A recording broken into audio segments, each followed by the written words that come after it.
plan when we get married. We plan when we buy a car, a house, and when we have our children. We even plan how we save and when we want to retire.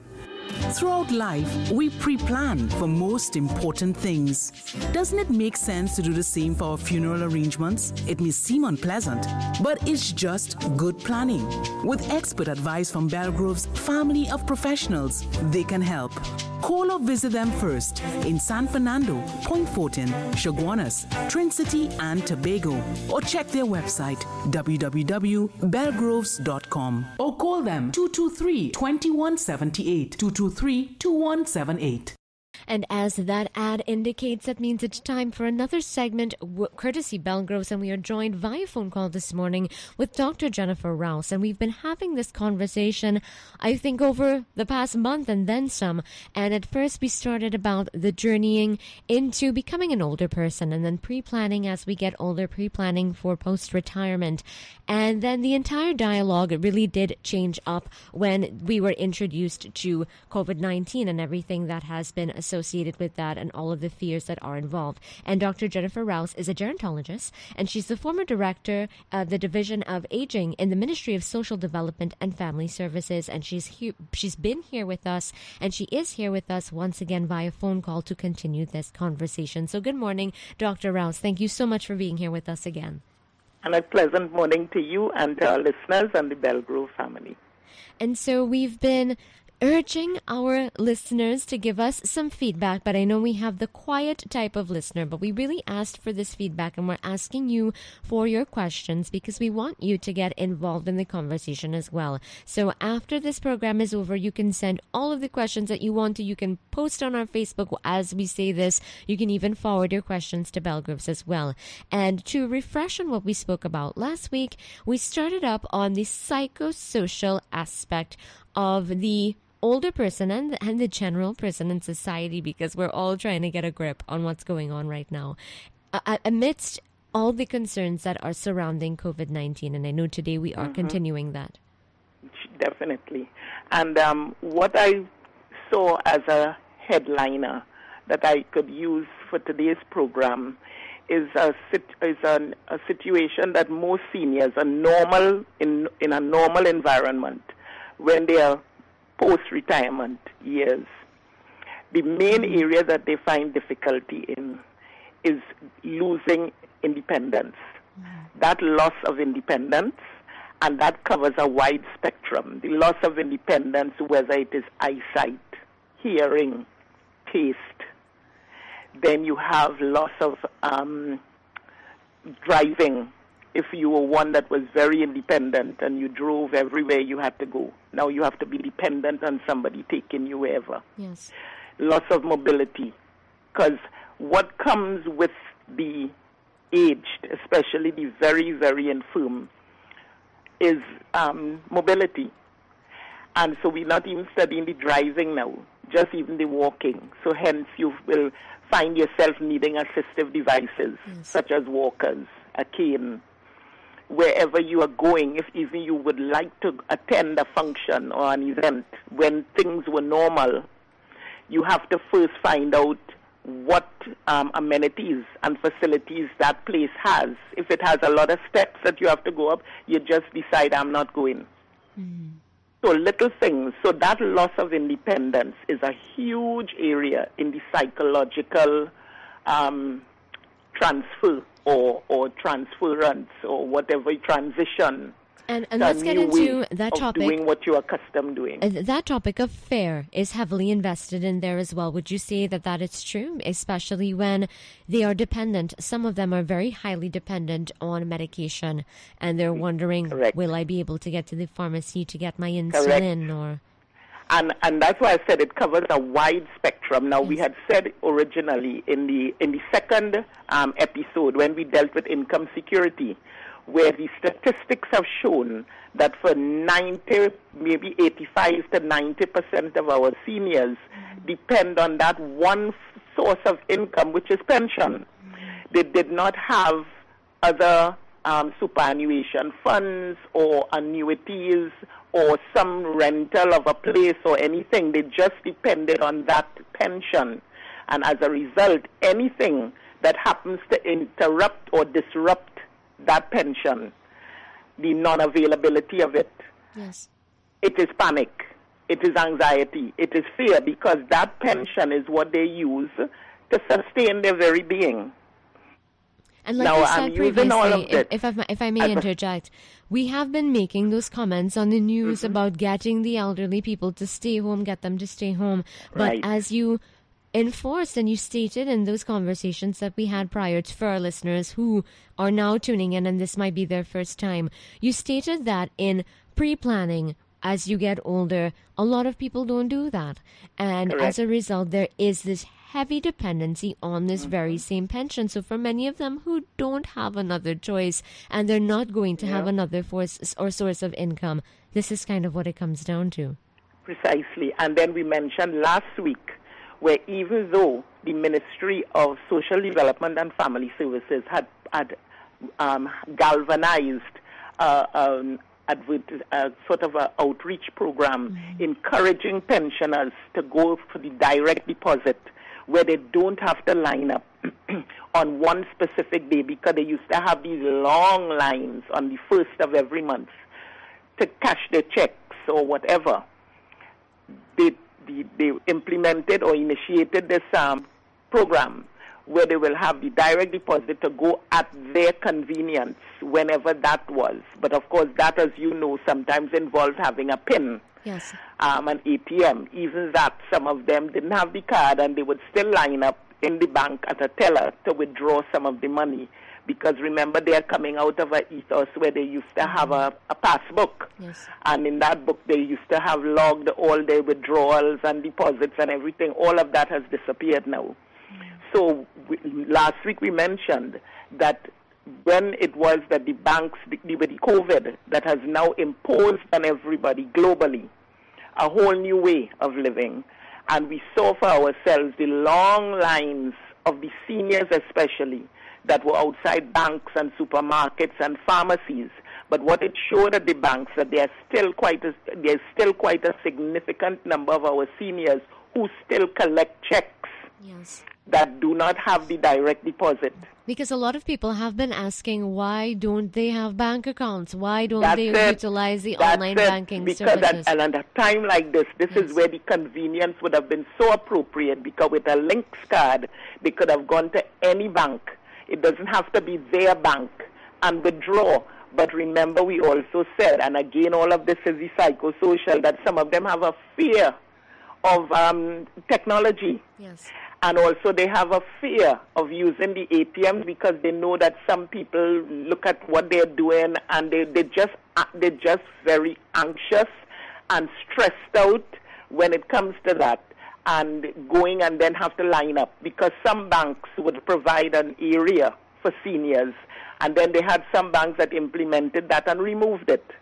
So all of these are the little things that have added now to the stress. But when we come now to this loss of independence, which is already difficult for some of them, now to impose the COVID restrictions, which is further limitations on them that cause added anxiety, added stress. Now there are ways, and remember what we said last week, fear is the driver behind all of this. And as the fear manifests as the stress, which goes into panic mode, that's when, lo and behold, unfortunate as it may be, that combination compromises the immune system, which is making them now more vulnerable to the COVID-19. And then what's So it's causing almost it like as a well? catch-22 Would you also say, Dr. Rouse, that having this fear that is now embedded into these minds of those who are adverse to change, that adversity to change could actually inculcate the actual opportunity for these people. I don't want to say opportunity, but miss opportunity for these people to get sick because they are. And there's a term for it called environmental press. Press there being short for pressure. Because for our elders, remember we left off by saying life is lifelong learning. Yes. Learning is continuous until your demise.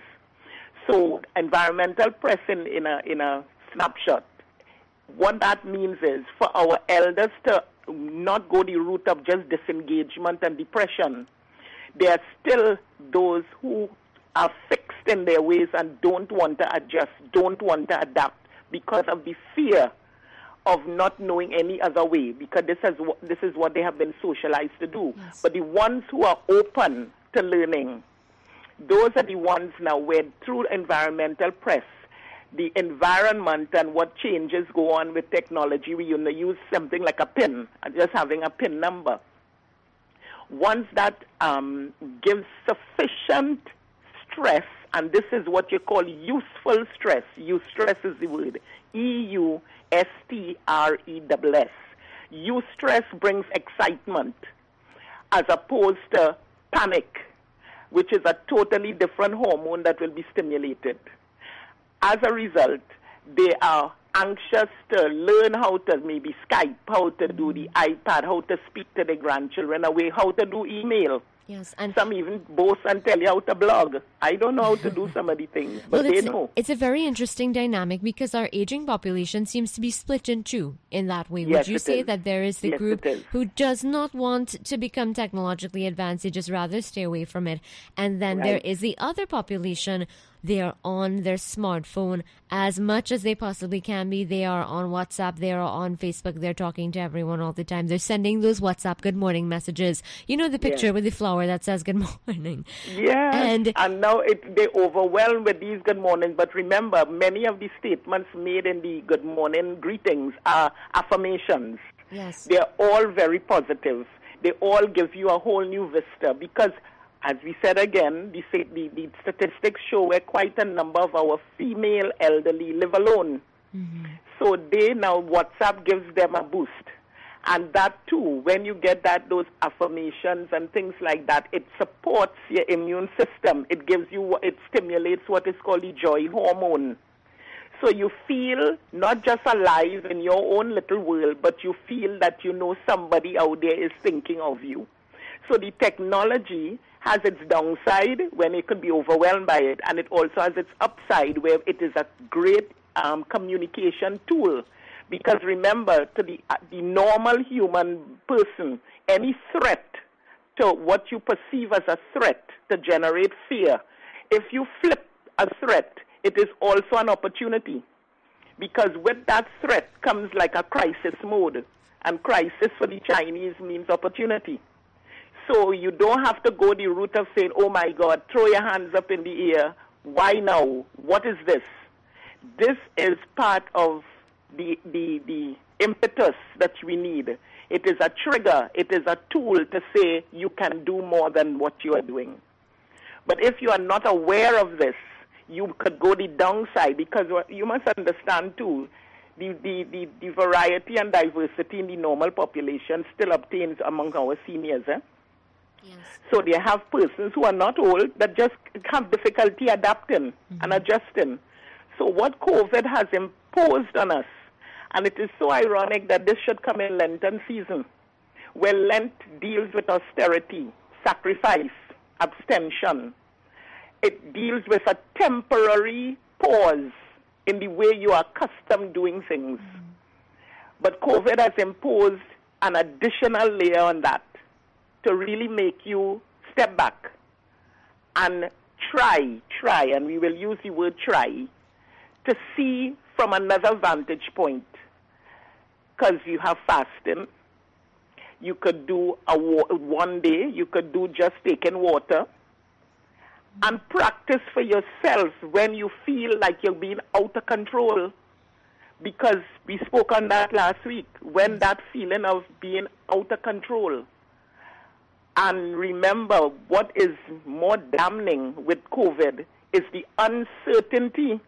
And I'm really glad that you said that, and I'd like to jump on that topic because we keep hearing everyone talking about the fact that everything is going to reopen again on the 30th of April. School was supposed to open on the 20th of April. That has since been postponed, and there's no further date that has been set. They're not exactly sure. And this is the trend that has been progressing. It's not as though we can call the manager of COVID-19 and say, hey, when are you going to go away and everything else is going to reopen? And with that being said, I want to know for those who are trying to figure out how they are planning, because it's human nature to plan, whether you're planning what you're having for lunch today or what you're doing with your life in the next 2 years. For those of us who are planning around this uncertainty, this is a virus, and I'm not trying to be a Debbie Downer in this scenario, but it could be something that lasts for a very long time. Yeah. Even if we do isolate cases, this is something that could still be around for at least a year until a vaccine is something that is mass-produced and shared. And I mean, at that point, it's something we can isolate, like I just said, quarantine those one-off situations when those numbers keep falling. But the human anatomy adapts to change naturally. So even those of us who don't want to change with technology and the changing times, there will now be this fear, do you believe, when we walk outside, or you have to touch a doorknob, or you hear somebody sneeze. And how do we navigate through those feelings of post-uncertainty as well? Well, we can't even reach post yet because with the uncertainty is so fluid. And remember, what is a good analogy to use with this is disaster preparedness. You see, when you prepare, because this is a disaster, the same way you would itemize what you do for a disaster. You have a pre-plan is a kind of, it is a redundant statement. You don't pre-plan. Plan in itself is a pre. Good. So you have before the hurricane, during the hurricane, and then post-hurricane. So any natural disaster has 3 stages. And I am seeing where this COVID has almost the same way that we have to approach it, because it has all scientists all over the world studying what is it, because it did not have much time to plan. And I say this because of how you said, this is the norm we have been accustomed to. You know, we plan our retirement, we have the seminars, we say what we are expected or we should do, and everything is in a world of order. But now here we are catapulted into one of chaos. Yes. And we have to almost see it as a sort of a organized disorder, organized anarchy. All these are big terms that you could use. But what it has done, it has shattered our base, our baseline that we have been accustomed traipsing and taken for granted, people around. Because I lost one of my colleagues last week through COVID.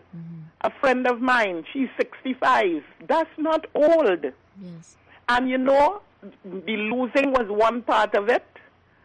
You know what was the main part that was so damning? The isolation. Yes. Because she had to be isolated. We could not visit her. We could not, she had to be alone. And we could not be at the burial because it was only for 5 persons. And it is a feeling of, you remember what I talk about, the loss. This loss is like a void, and you wonder for her. And all you can do is really in a deeper way, send your prayer, send your empathy, send your wish that you hope her soul will take flight and that she will transition peacefully, because she suffered. Yes. When you hear what are the stages of COVID and the lungs and that mucus becomes almost like cement, it means you can't breathe. And you're just on a ventilator alone in a place with strangers. And that idea in itself is absolutely terrifying. That's what I'm saying. So I sat here in my living room, and you know, and for one of them, I think they took it virtual on the phone to send to a relative abroad. But this is the world we are in, and we are accustomed. A funeral is a huge celebration, sometimes a Thanksgiving. And that inability to give that closure is yet another dynamic. But one of the things before we close out, because, you know, before we blink, that 15 minutes just goes. I remembered when I was director, what was a very unfortunate thing that I saw happening, the rise of elder abuse. And that's what I wanted to touch on, if we don't get all of it in today, that we have to continue speaking on. That's where my concern is, because I heard that the Ministry of Health is in collaboration with the Association for the Homes for the Aged, because all homes fall under the Ministry of Health's Private Hospitals Act. So at least there is an association that they could co-opt and collaborate with so that they can see what is going on in the homes, which number 169 plus. Those are the institutions. But I had mentioned last week that combined, all the elders that occupy and reside in these homes only represent 0.01% of our seniors. So the 99.9% are in the community. And that's where my concern is, because you cannot just send police, you cannot just send anybody into somebody's private domicile. Yes, and before I retired in 2018, there was a spike in the rise of elder abuse that was happening that showed an average of 12 cases per month. And that has since increased because there's different types of abuse.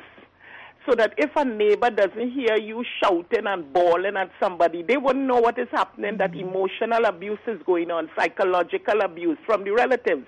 But one critical point I want to make before today's session ends, we're speaking in relevance to COVID. What this has imposed, and I will use a caveat of one household, not that I know of, this is hypothetical, but I will just use this caveat.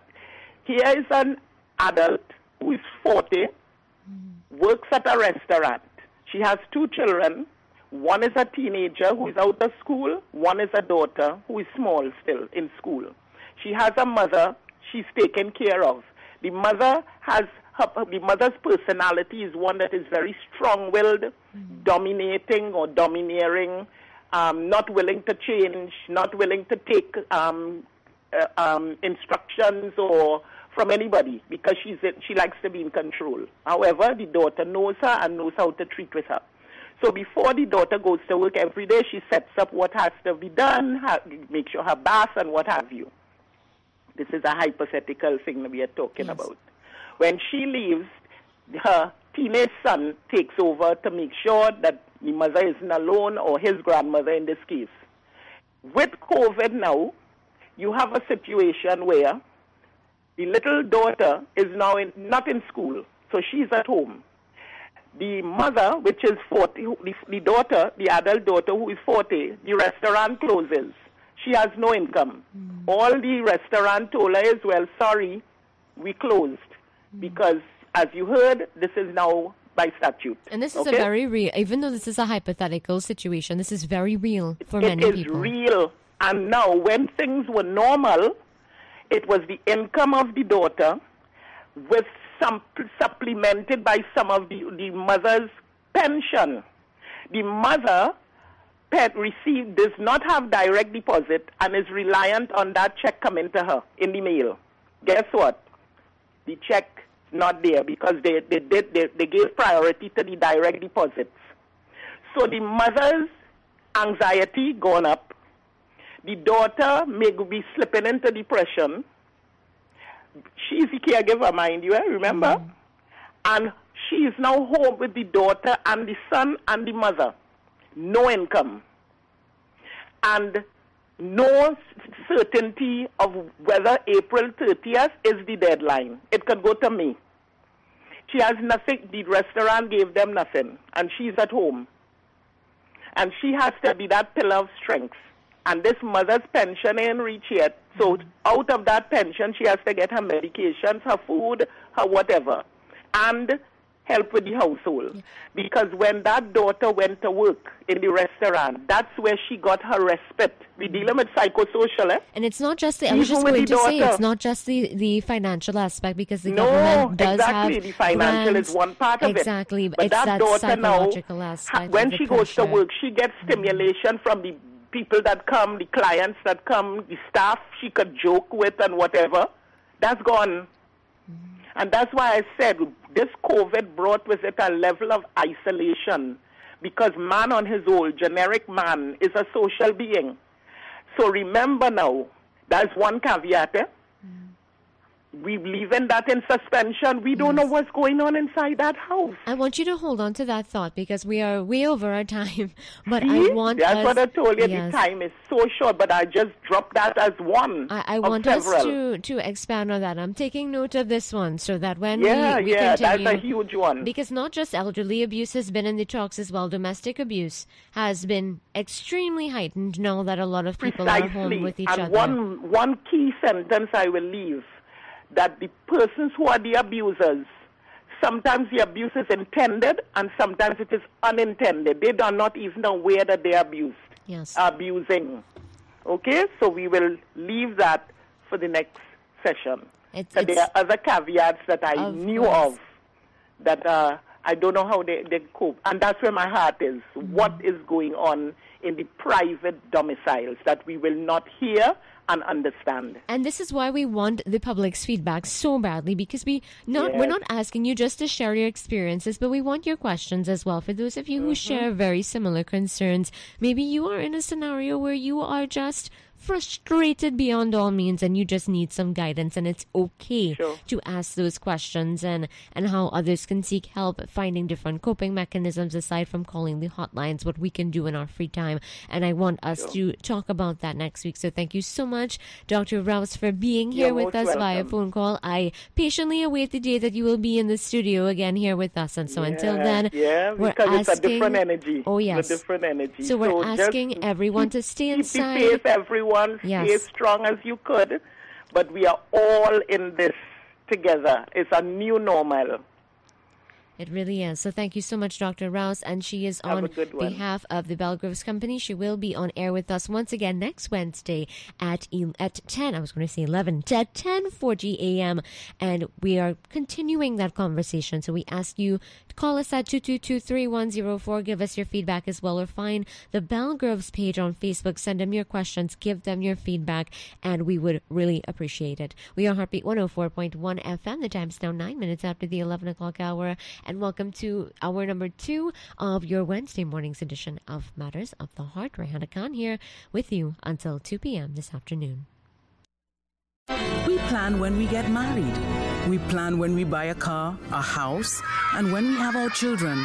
We even plan how we save and when we want to retire. Throughout life, we pre-plan for most important things. Doesn't it make sense to do the same for our funeral arrangements? It may seem unpleasant, but it's just good planning. With expert advice from Belgroves' family of professionals, they can help. Call or visit them first in San Fernando, Point Fortin, Chaguanas, Trin City, and Tobago. Or check their website, www.belgroves.com. Or call them 223-2178, 223-2178. Music, magic, and memories. Heartbeat 104.1. Radio for women and the men who love them.